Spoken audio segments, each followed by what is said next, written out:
professor Thiago Lira. Esse vídeo são 7 dicas, tá bom?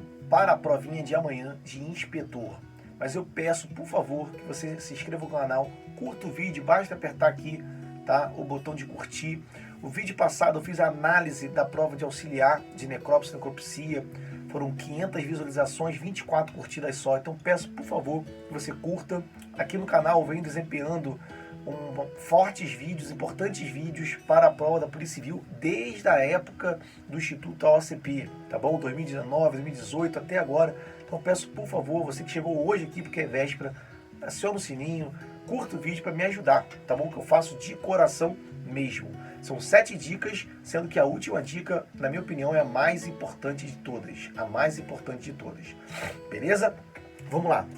Eu acho que se você é um candidato à prova da Polícia Civil, você já conseguiu entender o perfil da FGV. Beleza? Não adianta agora que é véspera, dia de véspera da prova, tá bom? Eu sei que tem gente que vai fazer a prova ainda em fevereiro, para o outro cargo, mas neste momento não tem como já não saber o perfil da FGV. Se você é um franco atirador, tudo bem, mas se você é um concurseiro, com estratégia, direitinho, você sabe como a FGV trabalha.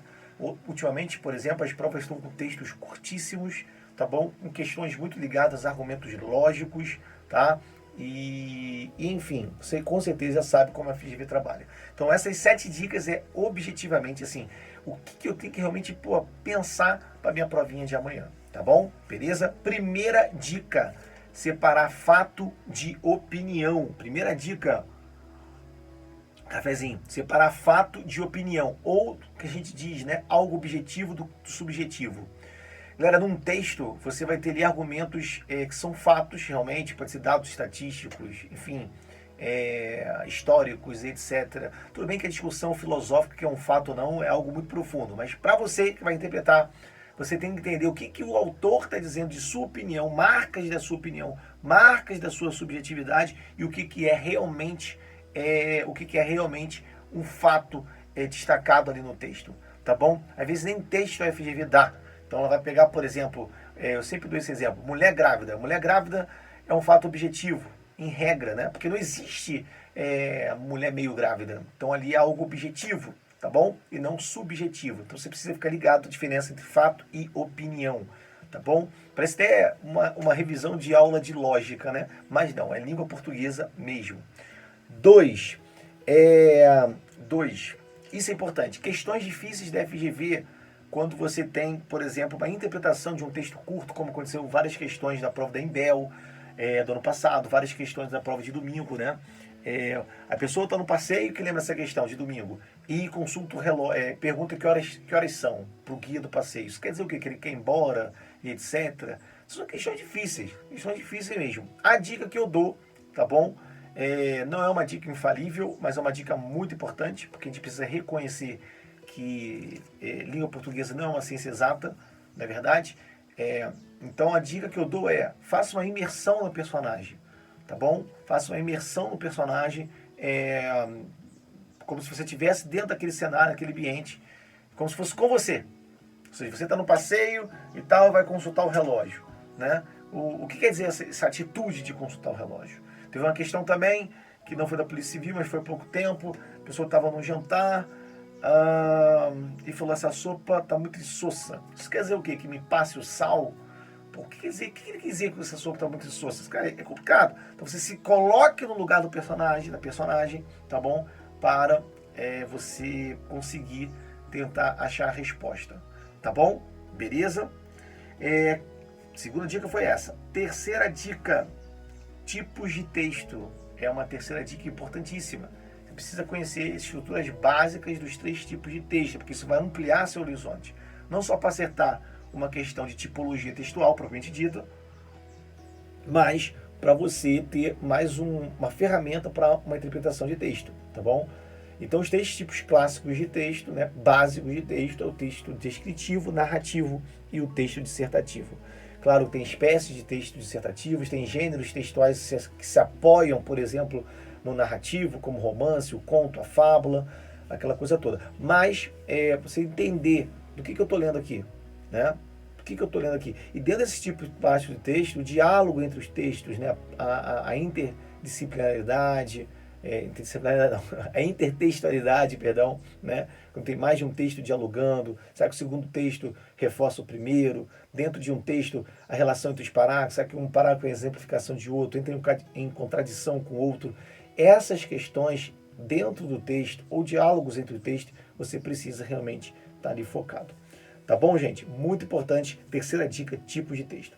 Quarta dica, elementos de coesão textual. Gente, coesão e coerência é a alma, né? É o coração realmente de um texto, tá? Essa é a grande questão, beleza? Você pode escrever, você não tem como escrever palavras soltas e tentar achar um todo harmonioso.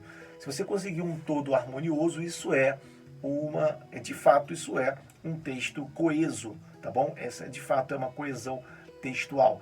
E para você chegar a uma coesão textual, um texto coeso, você precisa de elementos de coesão textual, elementos de ligação que façam um elo entre parágrafo, entre palavras e tal. Então, que elementos são esses? Bom, os principais são as conjunções. Tem as conjunções, as próprias preposições, ligando palavras, a vírgula, por que não ligando orações assindéticas, por exemplo, tá bom? Tá? E os pronomes, né, pessoal? Pronome muito importante também. Então, você precisa conhecer as conjunções.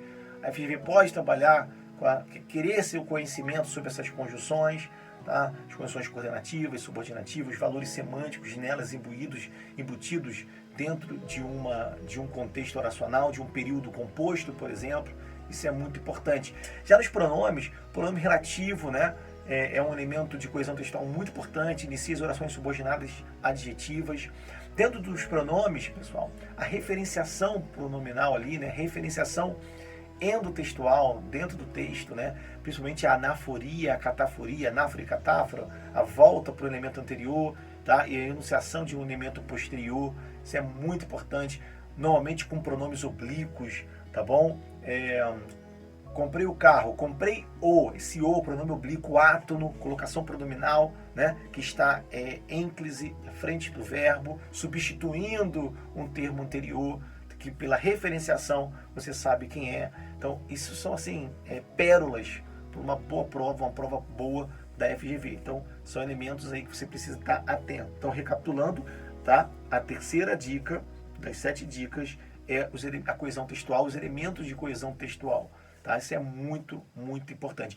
Que essa coesão textual também pode trabalhar com a questão de reescritura, tá bom? Uma reescritura, por exemplo, de uma oração subordinada adjetiva, se eu tiro a vírgula, eu estou alterando a semântica de restrição de explicação para restrição, tá bom? Você está dominando as orações adjetivas, você sabe disso. Existem 2 espécies. Se você tem uma oração subordinada adjetiva iniciada por um pronome relativo com vírgula, é uma explicação. Se você retira, é uma restrição. Tá bom? Tá? Isso vai lá no início do tópico do edital, onde fala que toda a gramática se apoia no texto, tá? E isso é FGV na cabeça, tá bom? Recapitulando, primeira dica, separar fato de opinião. Segunda dica, questões difíceis de interpretação e tal, mergulhar, né? Mergulhar dentro da cabeça do personagem, tá bom? Quem faz FGV sabe que tipo de questão é essa que eu estou falando. 3 os 3 tipos básicos de texto, 4 elementos de coesão textual, tá bom? Falei agora. Quinta dica para a FGV. Gente, deixa seu like aqui, isso é muito importante para mim, muito importante mesmo, para que o canal possa crescer. Se inscreva no canal, a gente está chegando a quase 3.000 inscritos, tá? Todo um trabalho com muito carinho para vocês. Então, quinta dica das 7 para a prova de amanhã, semântica dos verbos. Em primeiro lugar, verbo é muito importante, é claro. E aí, como eu tenho que destacar 7 dicas, dentro de verbo fica dentro dos verbos a semântica dos tempos verbais. Presente, passado e futuro, não é verdade? E é a semântica dos verbos. Por exemplo, pegando o modo indicativo. O que é um modo indicativo? É um modo que gera uma certeza. Um modo subjuntivo, dúvida. Um imperativo, uma ordem. Dentro do indicativo, o que quer dizer o presente do indicativo? Aqui no canal tem vídeo, né? Basta pesquisar na própria playlist April Civil, né? Modo indicativo, presente, estabelece uma rotina. Eu canto, tu cantas, eu trabalho, eu estudo. Então, o presente indicativo estabelece um cotidiano, uma rotina, por exemplo, de uma personagem, tá bom? Dentro do texto. Tá? Isso é muito importante. A semântica dos verbos. A semântica dos verbos. Pretérito perfeito, o passado acabado, imperfeito, normalmente o passado inacabado, que mostra um processo do passado. Então eu estudava todas as segundas-feiras, né? Se estudava pretérito imperfeito, tá? Até desinência aí, estudava vamos, esse vá, desinência modo temporal, que significa o quê? Um processo do passado. Então, você conhecer, galera, realmente, caiu, acho que para domingo agora, né? O futuro do pretérito estabelecendo polidez. Então, você poderia trazer um café, né? Poderia trazer um café, uma polidez, uma educação, é você usar o futuro do pretérito. Então, a semântica dos tempos verbais, muito, muito importante. Lembrando que verbo é o centro de uma oração. Se você for fazer uma análise sintática, partir do verbo, entender a sua dinâmica, tá bom? Quem é o sujeito ligado a ele, se tem objetos e tal, tá? Muito importante. Vamos lá? Penúltima dica, sexta dica. Gente, curta o vídeo, muito importante para mim, mais uma vez eu falo isso. Gente, sexta dica fica por conta do que a gente chama de linguagem denotativa e conotativa, beleza? Conotativa, linguagem figurada, C de conotação, C de cinema, e linguagem denotativa é linguagem real do dicionário. E dentro da linguagem conotativa, né, você tem que pensar nas figuras de linguagem. Metáfora, comparação, metonímia, aquela troca, tá bom? Eufemismo, amenizar a dor, tá? A diferença de antítese para paradoxo. Antítese são palavras diferentes, tá? Paradoxo são ideias diferentes, beleza? Isso é muito importante, tá? Conhecer as figuras de linguagem. Prosopopeia, personificação, hipérbole, exagero. Enfim, aqui no canal tem um vídeo muito legal, procura no Google, no YouTube, né? Professor Thiago Lira, 10 figuras que mais caem em concurso. Assista esse vídeo, muito importante para você também, tá? Muito legal. Então as figuras de linguagem é importante, e aí você entender principalmente a diferença da linguagem figurada para linguagem real, né? Linguagem real. A linguagem figurada, gente, é uma forma que a gente pode acessar por meio da linguagem e expressar certos sentimentos, certas situações que a linguagem planificada não atingiria. Não atingiria isso. Então você pode lançar a mão de uma metáfora, você pode comparar, a sua vida de concurseiro a uma corrida, uma caminhada para subir ao topo de um monte, por exemplo. Isso é uma metáfora, você está usando um recurso estilístico, né, para que você possa expressar aquilo que você está sentindo, aquilo que é o seu momento. Isso é a comunicação, esses elementos da comunicação, emissor, receptor, código, canal, tudo isso, galera, você precisa estar bem fresco aí para vocês. E, gente, figuras de linguagem também com o seu co-irmão, funções da linguagem, tá? São 6 funções da linguagem, que no canal tem vídeo também. Coloca lá, professor Thiago Lira, funções da linguagem. A função referencial, que é aquela onde o autor não quer expressar opinião, né? A função conativa ou apelativa, onde eu quero convencer o meu leitor, tá? A função metalinguística, que eu quero explicar o próprio código, tá? A função fática, que eu quero iniciar um diálogo, tá bom? A função poética, a função emotiva, onde tem marca da subjetividade do autor. Nem sei se eu esqueci uma das 6, porque o vídeo é realmente assim, bem direto ao ponto, tá? Então, funções da linguagem, que vai te ajudar também a fazer uma boa interpretação de texto, tá bom, gente? Se você parar para pensar, das 6 dicas até agora, todas elas estão convergindo para uma ideia de semântica, polissemia, que também cai muito na prova da FGV, ou seja, mais de um sentido para uma palavra, tudo isso convergindo ali para uma boa interpretação de texto e uma gramática aliada à interpretação de texto.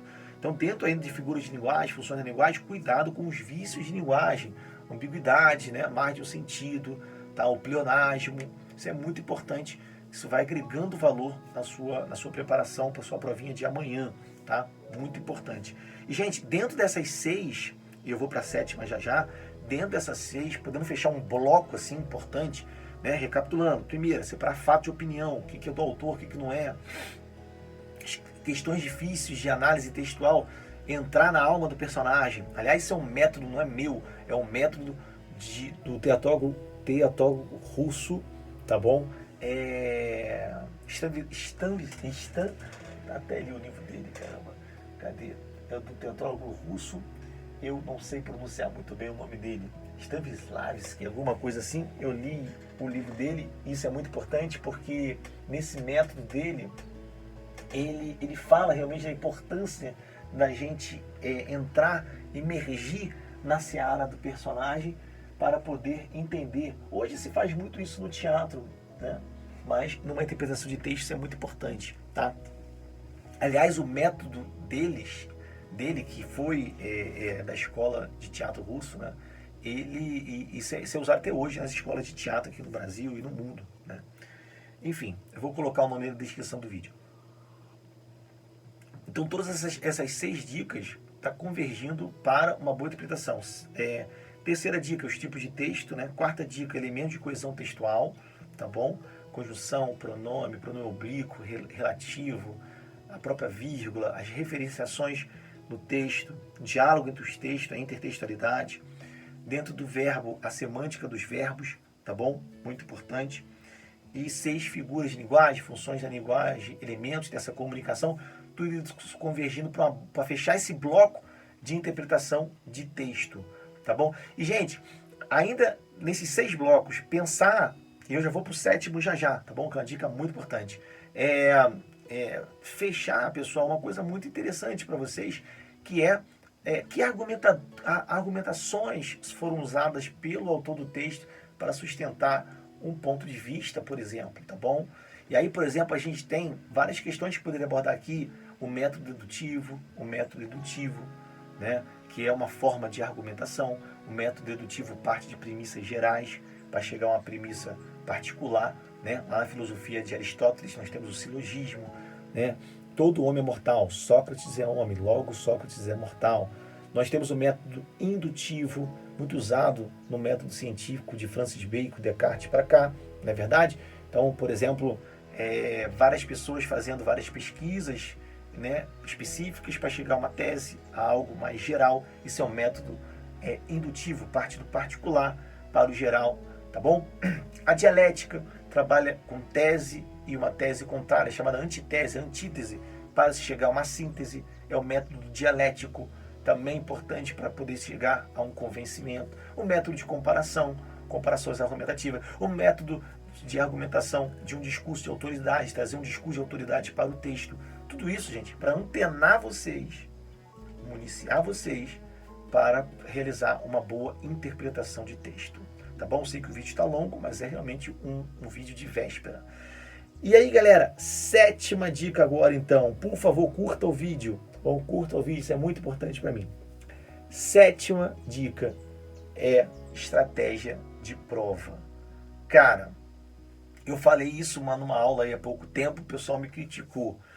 Ah, professor, o que você quis dizer com se prepare para não acertar todas as questões? Galera, não tem como você acertar todas as questões, por exemplo, de língua portuguesa, com o tempo no seu cangote, e você tendo que fazer outras matérias, tá bom? Tiago está dizendo para estudar para não gabaritar, pelo contrário, tem que estudar para gabaritar mesmo. Mas o que eu estou aqui, a premissa dessa 7ª dica, que é a estratégia de prova, é o controle emocional. Gente, o controle emocional é muito importante, tá bom? O controle emocional é muito importante. Então, você precisa ter estratégia de prova, né? Dizem que a rotina acalma. Então, qual é a sua rotina no dia da prova? Você vai acordar que horas? O que você vai fazer? O que você vai comer? Né? Sentando na prova, na cadeira da prova, na primeira hora da prova, o que você vai fazer? Onde você vai atacar? Quais as questões que você vai atacar? Quanto tempo você vai dedicar para cada questão? Se você passar daquele tempo, você vai ter o sangue frio para pular aquela questão, né? E isso é muito importante, né? Qual a sua estratégia de provas? Então, perguntas que você tem que responder. O que eu vou atacar primeiro? O mais fácil, para poder ficar com mais força, sentir mais força. Gente, é isso. Isso tudo faz parte do controle emocional do candidato. Porque no final das contas, o que vale é um cartão resposta. Uma porcaria de uma folhinha, tá bom? Que é o que vai fazer a diferença para você ser aprovado ou não. Nem o caderno de prova vai ser importante para você mais. Todo o seu conhecimento se reduz a bolinhas que você faz na porcaria de um papel, né? Na verdade, essa é a grande questão. Então, é um controle emocional. São muitos candidatos, você olha que ele faz um mal para você, você não consegue se controlar, e você fica naquela comparação miserável, o que o outro está fazendo e tal, paraná. Sabe que ele estudou no cursinho A, B, C, e você esquece de confiar ali na sua estratégia. Então, faça a sua estratégia de prova. Isso é muito, muito, muito importante. É isso, pessoal. Foram 7 dicas tiradas aqui de uma cartola minha da preparação, que eu estou preparando alunos já há 3, 4 anos para a prova da Polícia Civil. Então, que vocês que forem fazer a prova de inspetor possam ter a presença de Papai do Céu no coração de vocês, a humildade, tá bom? Mas a força também para realizar uma boa prova, tá bom? Se inscreva no canal, curta o vídeo e vamos que vamos. Valeu!